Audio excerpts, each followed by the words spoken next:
Good morning, good evening, good night, ladies and gentlemen. This is the Hero Podcast. My name is Ryan G, owner of Aligned Data Strategy, and of course, my co host, the real Pete Kirkwood, your success coach, your empire builder, your king maker. Today's topic was an interesting one. It's primarily inspired by the lecture we had last night with the IMC Academy Imagination. Thus, this topic, the hero's weapon, imagination. Pete, your thoughts on this? Look, I think that it can't be overstated how important imagination is in the arsenal of a hero's weapons. Because the thing that literally defines a hero Huh? is how he does what he does. So lots of people fight, but it's why he's fighting, what he's fighting for, how he does that, who he saves in the course of that action of fighting. That's what creates the hero. There's always the depth. And a lot of depth comes from meaning and perspective, which is often ascribed in life, right? We ascribe meaning, we ascribe perspective. So when you realize that what we perceive to be true versus what really is true, a lot of the time we actually act under perception. We act in such an imaginary space that Yeah. when you consider that as a weapon for the hero to use that for heroic deeds and heroic things, there's so much available there. That's so powerful. And imagination becomes a hugely powerful weapon to a hero in the way that, like straight off the bat, an image comes to mind of when the big bad guy is all, I have my laser beam and you have a sword and ha ha ha, and the hero throws his sword, right? And nails him with it. Like, ha, I used my imagination to think outside of the box because you just thought a sword was like hand-to-hand combat weapon and I was smarter than that. And then when you're in a position where your perspective can be bigger, bolder, broader, more effective, more efficient than the opponent, that's your imagination. That's you imagining something on a grander scale and using that. Well, I think a hero's greatest weapon is his imagination. What do you think, Ryan? What I think is the hero's imagination is his initial weapon, even before he became a hero. Because imagine, right? I need to find another word for imagine. Synonyms. Imagine that the hero could not even see himself as the hero, right? Like he's a Right. young child, or she's a young Sure. child. If he can't imagine himself in a position of helping people, servicing people, and making a living off of that, I can't see him doing that. Because it's like you're almost manifesting it through, the thought alone. Because Well, often, because often what I've noticed is as I imagine, the soul will act according to it because it's my desire. Because maybe the thoughts, right, suddenly become a very clear desire. And a clear mhm. desire is further fueled by the steps I take towards creating it. I see where you're coming from, right? Like I see where you're coming from, although there's something to be said for, like the instrument of the universe and Right. the unwitting hero, right? Or the unknowing hero, right? Like the guy who runs in and goes, spider, and stands on it. And everyone in the room was terrified because it was such a horrible poisonous spider and nobody knew what to do. And everyone was just totally immobilized in fear. And he Right. didn't realize how dangerous it was. He just went, spider. And he is Accidentally a the hero. accidentally hero. So I think that it's not necessarily always that it comes down to the hero's like conscious decisions to do the good things, but the good things are always there with the hero, and it's there. It's funny because in that scenario, it's almost like a lack of imagination, where because the hero has less imagination about the danger, he's more afraid, right? He doesn't think, damn, that spider could be really dangerous. It could really hurt me. He goes, spider. And it's like you know, I don't want to paint Leroy Jenkins to be a hero, but he certainly doesn't feel the fear of running into a horde of dragon eggs and he charges in and gets everybody killed, right? You've got to But have that's that the game indeed, yeah. courage, But he is a very iconic character regardless. A- right? In this case, That's why I accidentally, but say he's fair not enough.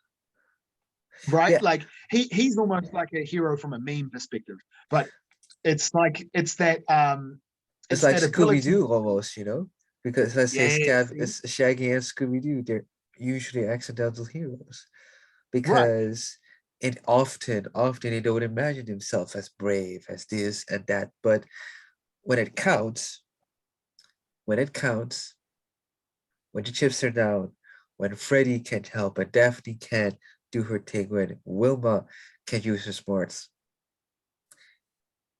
even though he doesn't like it, Shaggy and Scooby need to use their creative mind to figure something out. Correct. Now, it might not work, but No, now that they have no other choice but to stop being some lazy high-ass hippies, they're called to be heroes. they have now a calling to be a hero, whether they agree with it or not. Because either Exactly. be a coward or be brave.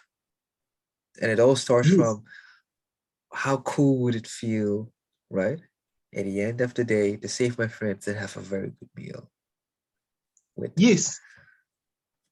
And that's the thing, is because it comes from a good place, right? It so often comes from a good place, and then you just think, but how can I do it? And it I really want to like just make it clear that you don't have to be that special to do something heroic and to be heroic in the action in the moment. Like it just takes the actual doing this. The specialness is in the acting. You don't have to be qualified as a hero to be heroic. So a lot of the times it's even regular people who they go, well, hang on, like, what if we, okay, perfect example. You probably, maybe you don't have this in your country. We have an ad in our country where there's a Mexican family sitting around and they're arguing about whether they have hard tortillas or soft tortillas, because one stands up but the other one's nice and soft. And they're arguing about it. And a little girl says, why don't we have both? And everyone's like, yeah. And then they lift her up and like she's the hero because she had the imagination to say, That's like, why don't we funny. just, That's really funny. and then the ad is because they have these hard soft things that stand up and they're still Oh, soft, so right? Like it's a there's where marketing, that's from. Oh, what an iconic moment. right? What a But it's the why meme. not both. It's that meme where someone just stands up and says something really almost obvious and they're lauded as a hero for it, like the common sense thing. It's that moment where you become the town wise man, you pull the sword from the stone. Like it's that moment where everyone goes, wow, why didn't we do that? Why didn't we think of that? Yay! And that imagination, it's so funny because you very clearly see Right, that everyone can understand it. They just hadn't thought of it, right? Like they right. hadn't reached that level. And this is where one of my favorite quotes of all time comes in, from one of my favorite people of all time, Nikola Tesla.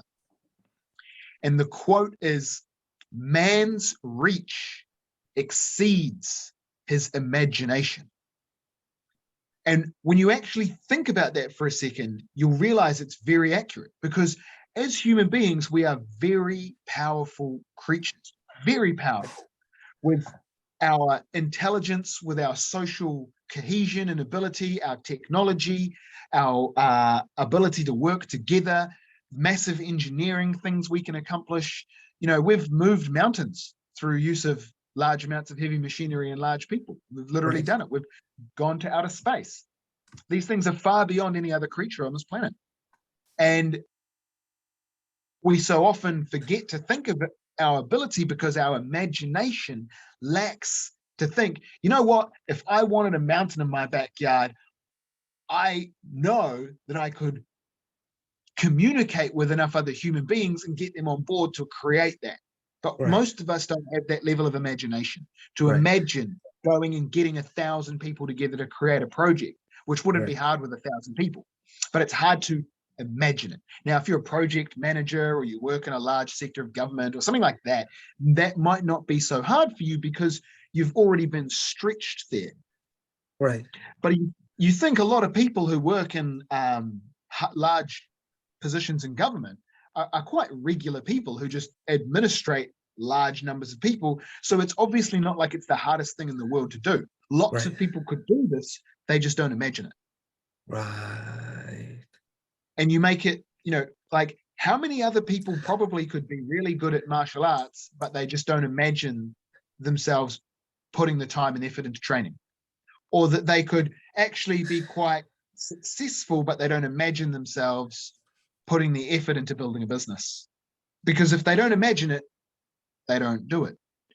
And man's reach what he is able to do, if he does not first imagine it, he won't reach that far. If I don't conceive of something being beyond the curtain, I'll never put my hand behind it. Right. And I think that a lot of the time, that's why imagination can be the strongest weapon a hero has, because he uses it, or she uses it, to break the mold of thinking, of Right. perception that so many people are stuck in. Because sometimes the bad guy is just how everybody's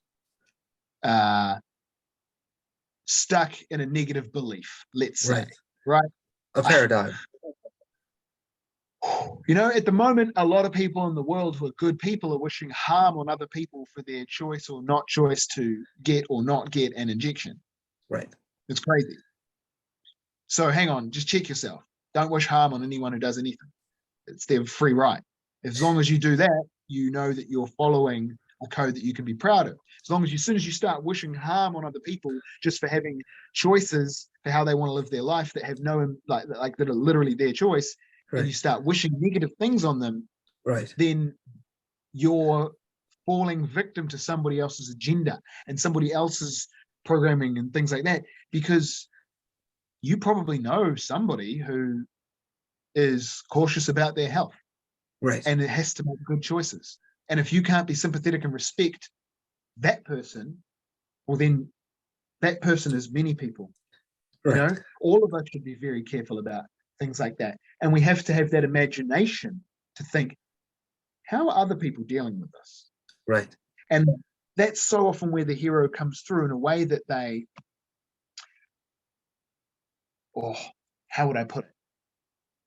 Inspire. They bring the spirit into people in a way Right. that it's literally just an expansion of perception. No one believes the big bad can be defeated until the hero defeats him, and then all of a sudden they will believe they can have freedom because the hero turned up and demonstrated it. Right. Because now they can imagine themselves doing it. It's that Correct. blaze, it's setting a blaze to the spirit of, doing. They can't imagine the evil empire ever losing. Once the evil Right. empire loses a battle, they can imagine it being destroyed because their imagination has been stretched. So now they can see what they can reach, because we can do so much more than we believe, but it's our belief that holds us back from our doing. Far out. I see how people end up in the old Louis Farrakhan sort of the preacher sort of a vibe where you can just get behind it. Because when you start unlocking these secrets of, here we are on the Hero Podcast, unlocking the secrets of heroism, but when you start unlocking these keys to just living in a way, let's say, you start, I want to share this stuff with people. Otherwise, we wouldn't be doing a podcast if we didn't want to share this kind of stuff with people. Well, I have an answer for that. In the end of the Yeah. day, it was never just about the podcast. It was never just about, simply growing. What we're trying to be or being is becoming our best version of a communicator, right? Yeah. And our limits then become the imagination, because who knows what this podcast might lead to, right?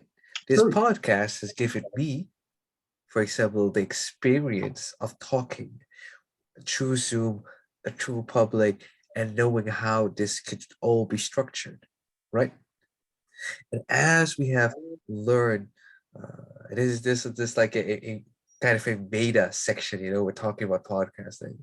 It's a meta, yeah, hard out. Yeah, but that's the same thing that happens with the hero. You have to Yes. be able to almost be objective in your imagination into some sense, right? Because let's say I'm the hero, right?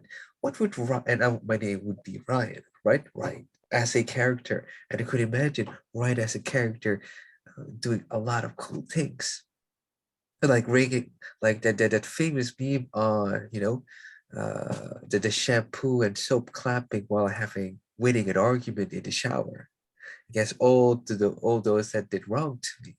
Now it's funny, but it's effective because if I can win here, right? At the very least, I'm confident enough to step up.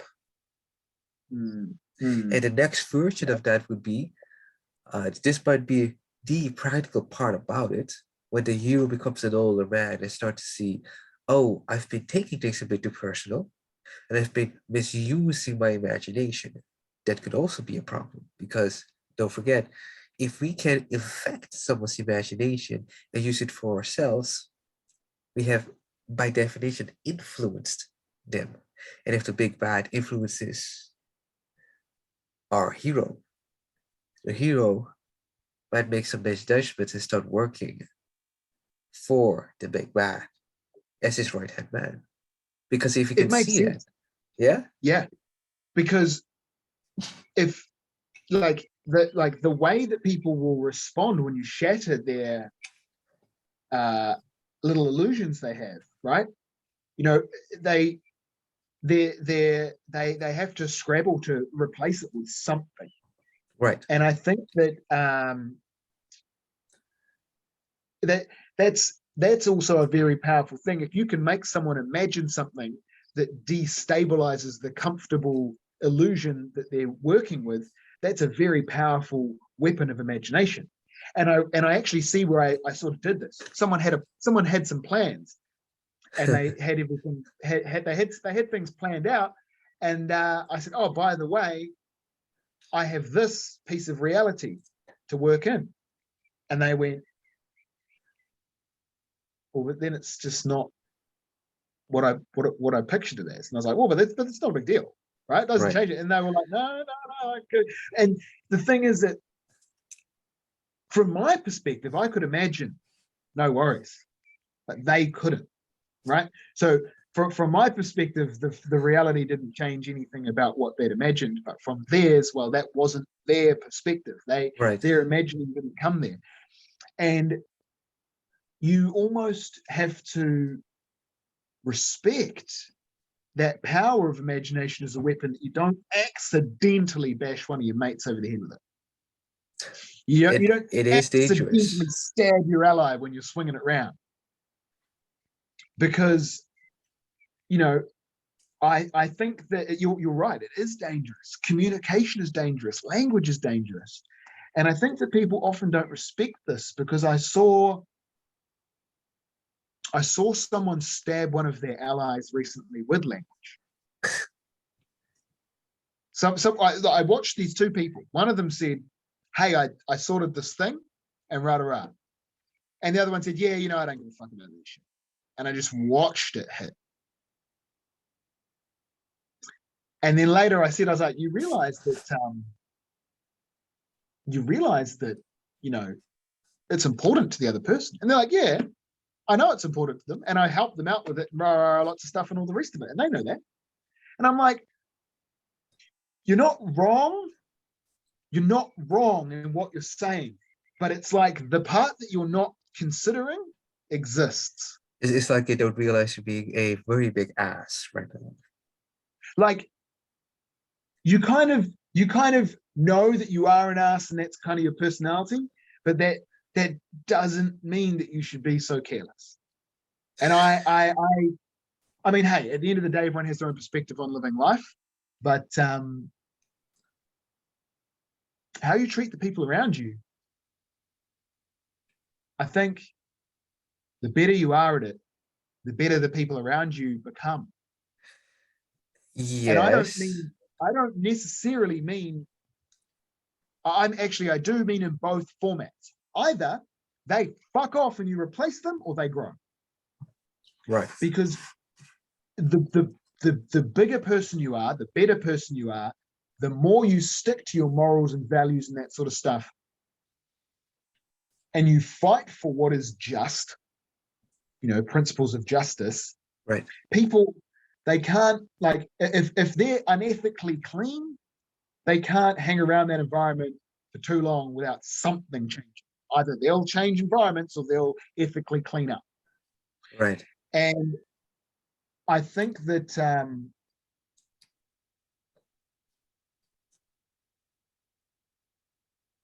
using your imagination to think through how other people are dealing with things is really important, but don't forget to ask them.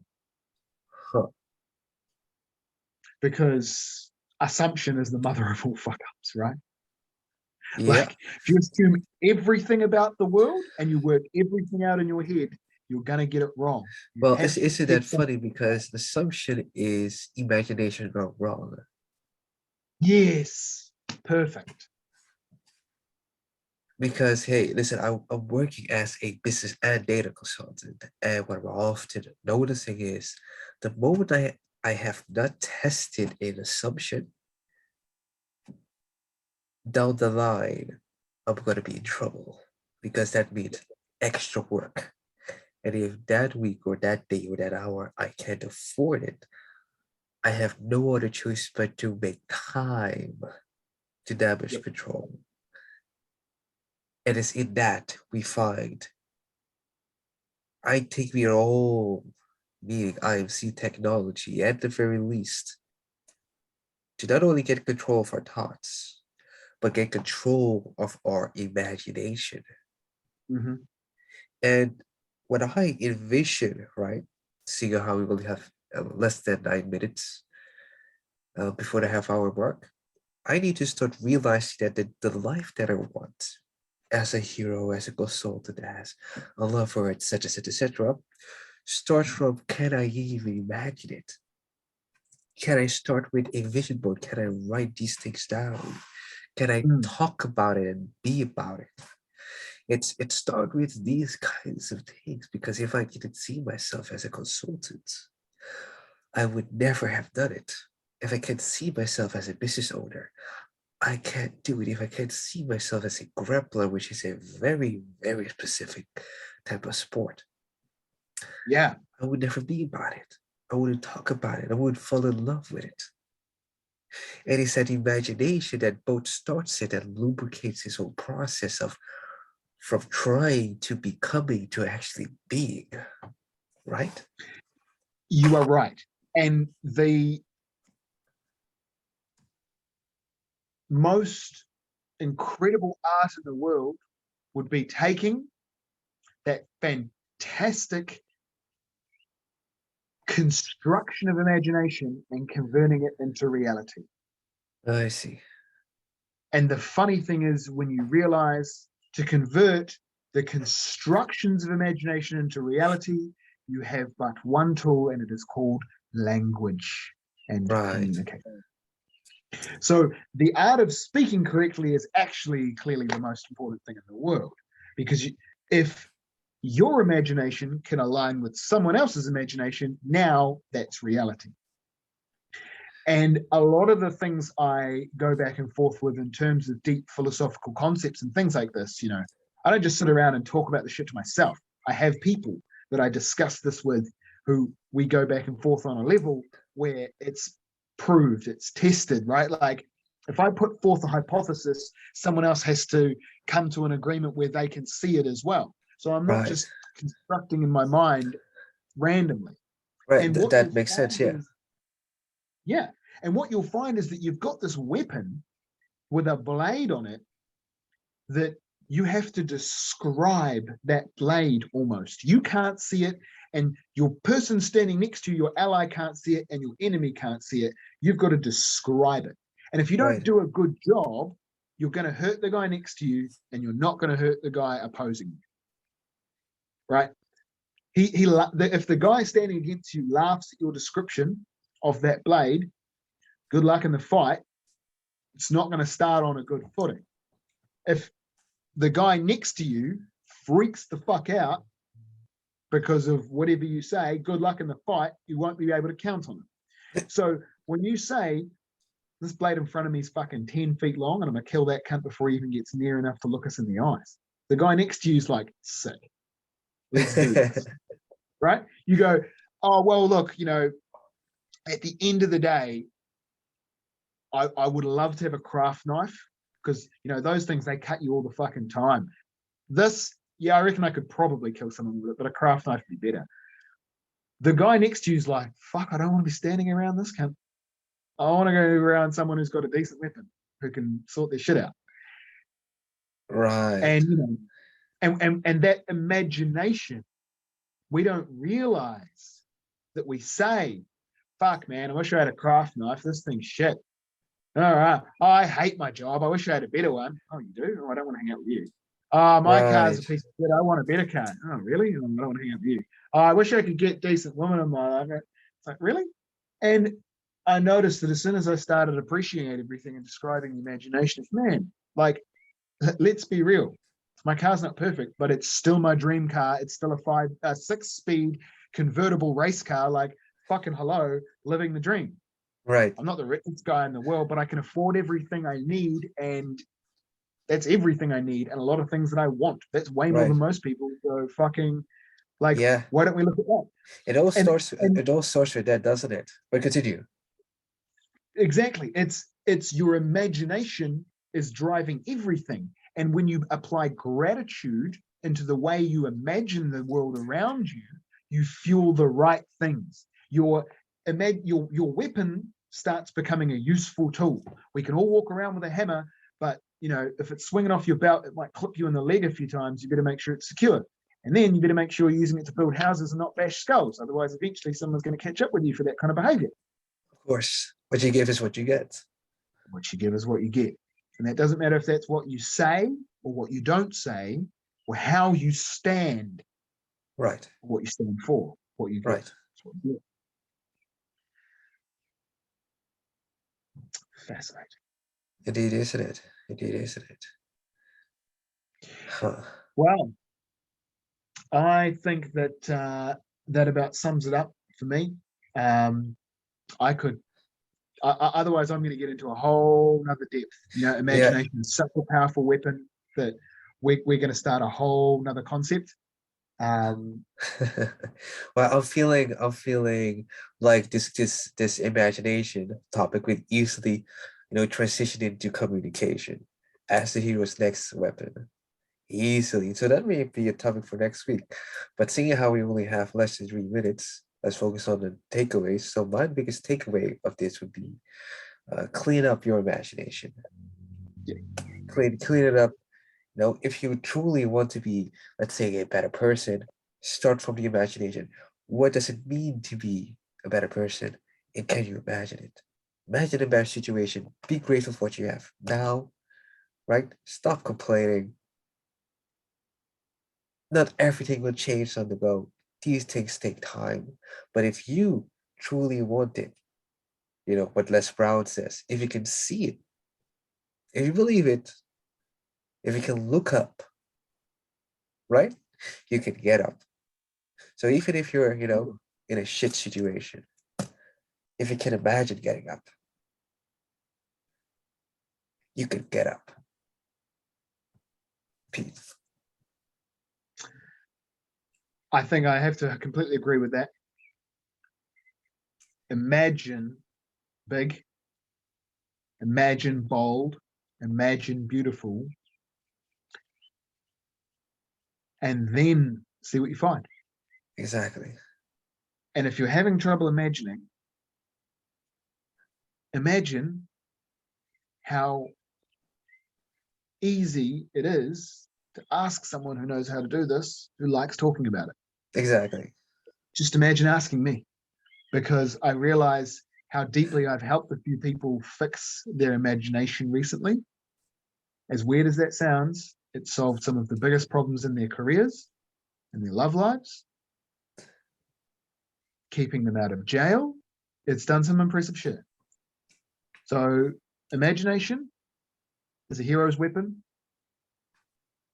I actually think it's the biggest. That's my conclusion.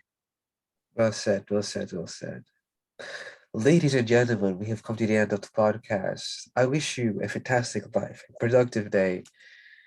And should you ever get in contact, let's see what happens. May your life never be the same. Good morning, good evening, and good night.